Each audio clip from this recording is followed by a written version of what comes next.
Hello, a very good day to you. Welcome to another episode of the Candid Talking More. This is Kenya's most comprehensive political analysis show. Welcome. I'm here with Professor Herman Manyora. How are you, sir? Wonderful. I followed keenly your conversation with Jadel Kabiro on the talks that are ongoing. But then let me just ask a question on the issue pertaining to the cost of living. We are here, and I saw the very day that Kimani Ichung'wah posted that tweet and said, listed a number of points on whatever it is that the discussions are going to be. A number of Kenyans were quick to point outside that you people are not going to discuss on the cost of living.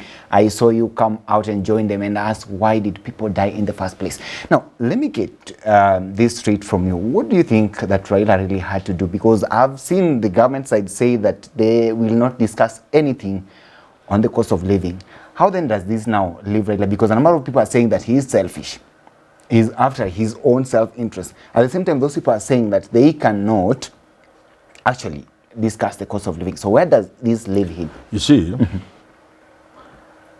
it is not necessarily cost of living. If somebody is uncomfortable about cost of living, you just say the economic situation in the country. Yeah. And that is what the other side are saying that. So what is so difficult about discussing the economic situation in the country? What is the point of sitting down if people are dying in the streets because of the cost of living? So why are you sitting down to discuss? Okay. And let me tell you, all these things are tied together. They were all related in one way or the other. So listing it there doesn't mean anything. Yeah. The only thing Azimio should have been aware of is that Kenya Kwanza will not want that item to be on the list. Why? Because if anything good about the cost of living comes out, Azimio will get bonga points. Yeah, they'll get great capital out of it. So and Azimio is not, Kenya Kwanza is not going to hand them that capital. Sincerely speaking, yes, the country is under some sort of strain as the economic situation right now. Yes. And the truth of the matter is Kenyans are feeling the pinch of the cost of living and all that they're in.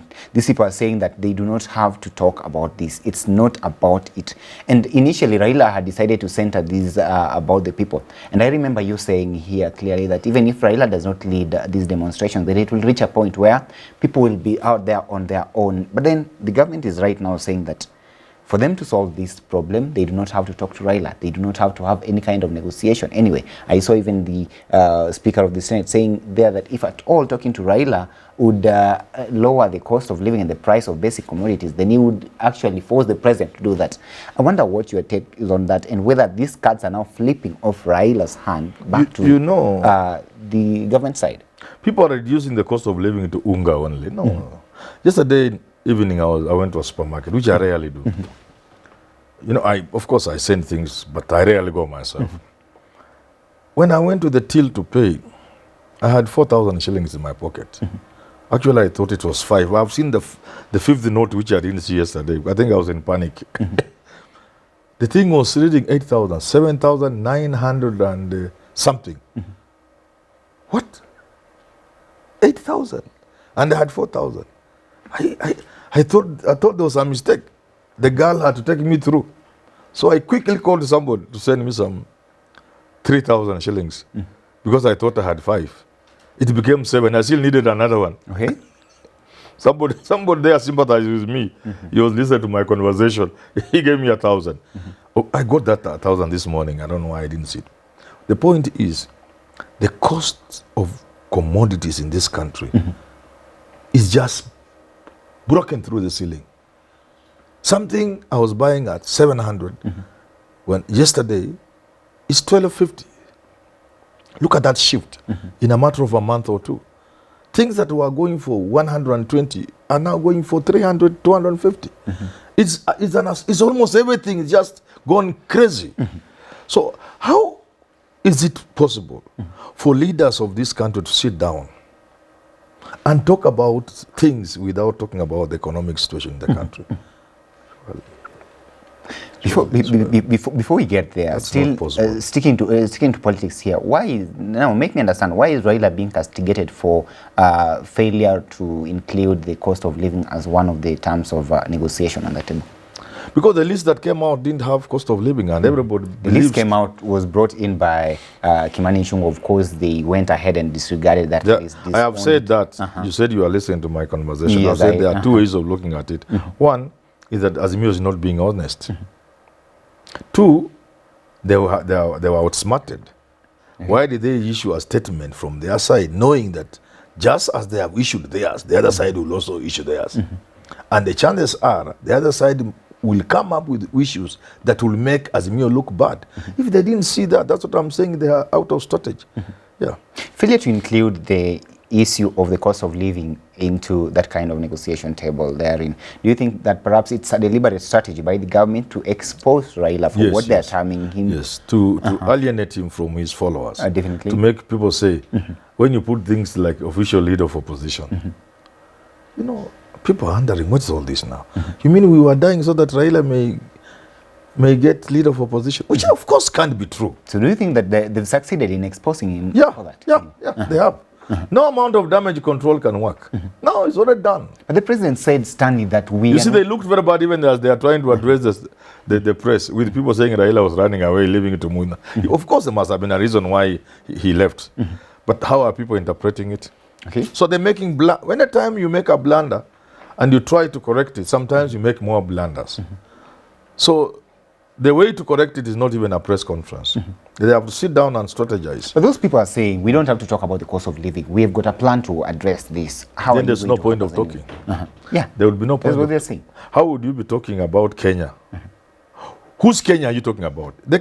If you are talking about a Kenya that belongs to Ruto and Raila, you can talk about anything you want. IBC, how one of you will become president or not, official leader of opposition, how one of you who loses will get an office and cars and everything else, whether that person will be Raila or Ruto or Kalonzo or Mother, whatever. You can talk about it if this is your Kenya. But if Kenya belongs to these people who are dying in the streets, unless you talk about, address the thing for which they went to the streets, you are wasting your time. Okay. Yeah. In fact, let me tell you, because I'm now an old man, I feel so painful that I've never been able to contribute to my country.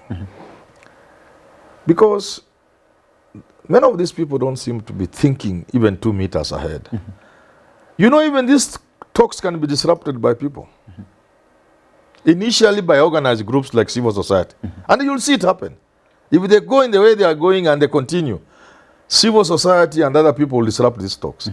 But the worst is, if you continue talking about politics in some building somewhere, and if people are suffering and dying from hunger, people can come and just slap you. Okay. I'm not advocating for violence, but that's how things work.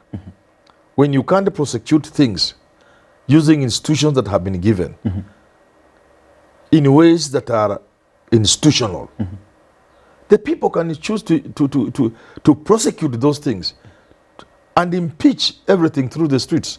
And that's what we are running away from.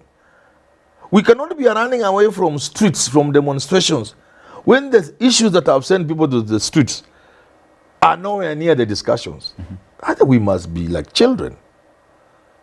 Okay. Yeah, then these leaders are just children. We are still looking at this issue of the cost of living, and of course with the political issues there in that are actually forming. Of course, the government has said that will not be negotiated upon, and they're saying that they've got their own plan that they want to follow and implement in order to reduce the cost of living in this country right now. But even as the political class continue talking therein and continue politicking with the lives of Kenyans, people are suffering and feeling the pinch, just as you've said here. Well, let's look at what you've just told me here, that it's not just about the price of unga. It's about the price of every other almost basic everything. Almost everything. But then the president is saying here, and I've had this reiterated by a number of leaders, especially allied to the president and the government at large, that the only way that they're going to reduce the cost of living is by increasing the production. They are in talking of giving fertilizer to the farmers, subsidizing of production. That is what they're talking about here. And if at all, it's supposed to be that way. Let's focus on that. How then do you think this would be effective in the long end? Because we are witnessing a situation whereby we are focusing with the farmers who are actually cultivating maize therein. So if at all the price of unga reduces as a result of the production, what about the prices of other communities which actually depend on other things? You see, they have a way which is a good idea. They have a plan, which is a good idea. What's wrong with sitting with somebody else who can add an idea to your good idea, so we have a better idea? What's wrong with that? Okay. Kenya Council have a plan. It's a good plan. But because things are not working very well, we can go on a table and add our good idea. Somebody else adds their good idea. And finally, these good ideas become better ideas. They're saying that. But then again, you have put it right. Everything that is going up is not about food. So you can have food and the prices can go down. But how about the other things I was buying yesterday? But what is even more laughable is the fact that, you see, the measures they are taking cannot reduce the price of unga. Because how will you convince the farmer to sell his maize at a price that can make you sell maize flour at 50 shillings per kilo or 45 shillings per kilo? How much would the maize have been sold to the millers by the farmer? See, they don't think, this thing is not as simple as they are thinking. Farming in this country has had a challenge for years. And it's not about these token measures they are taking. Okay.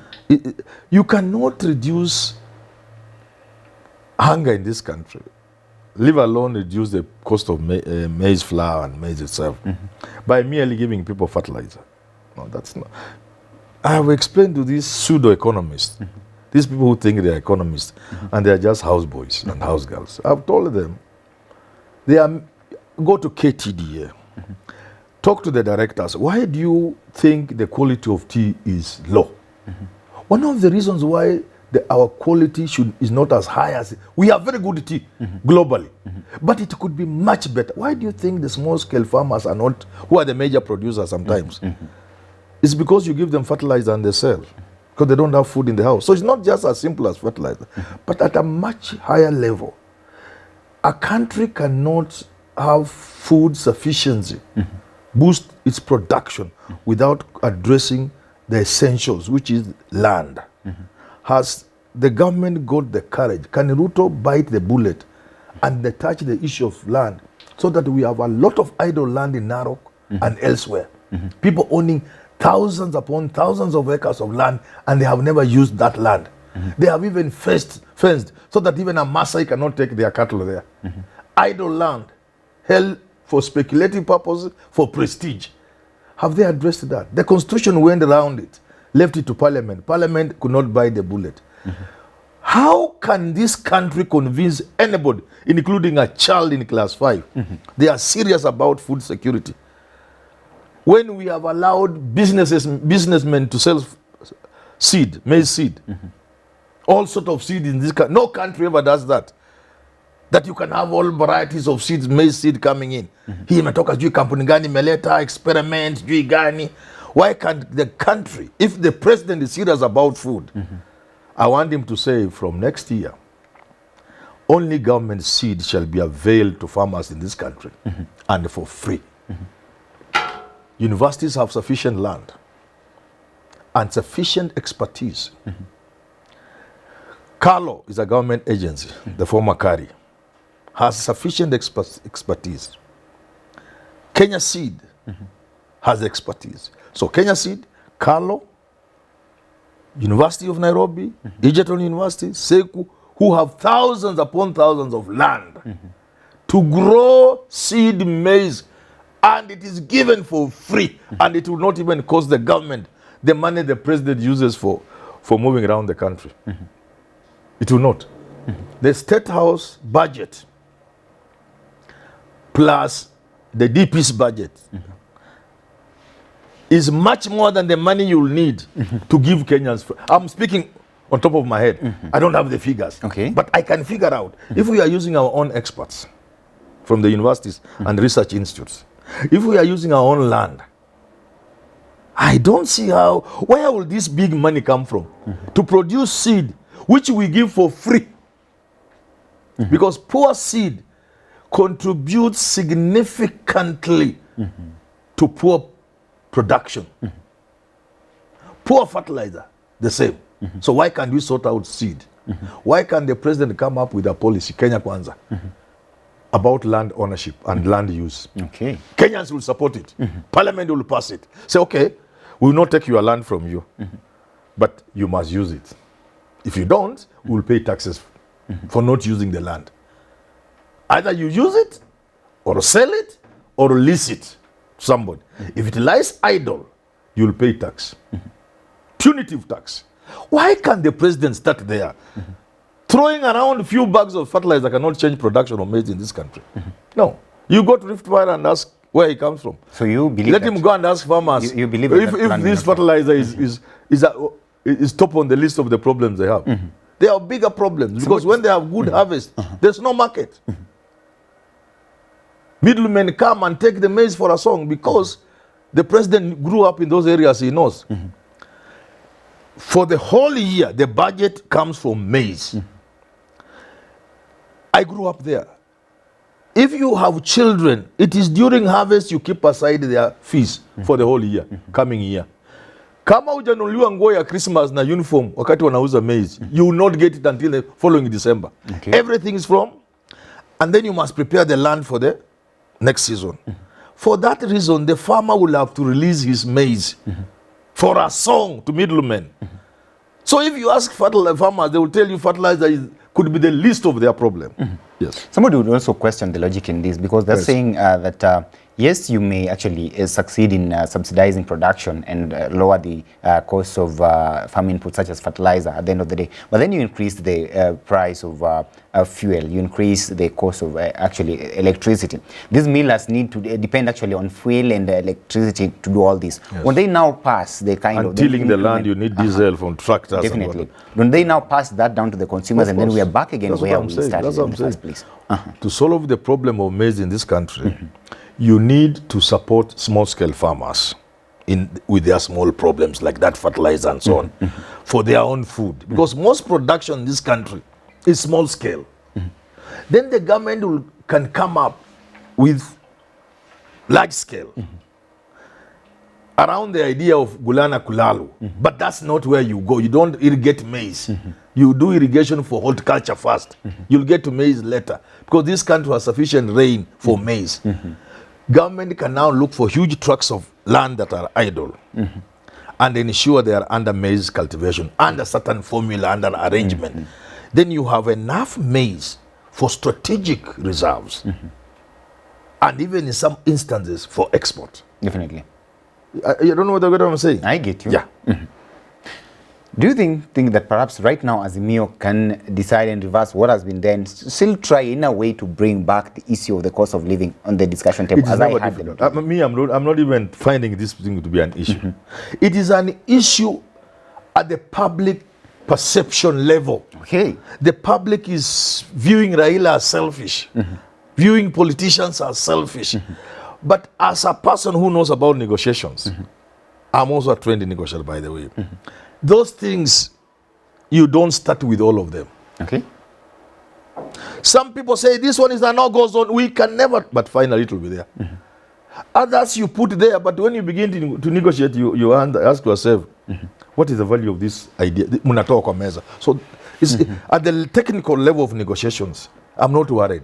These things will be discussed, all of them. Okay. But at the level of public perception, there's many people got it wrong.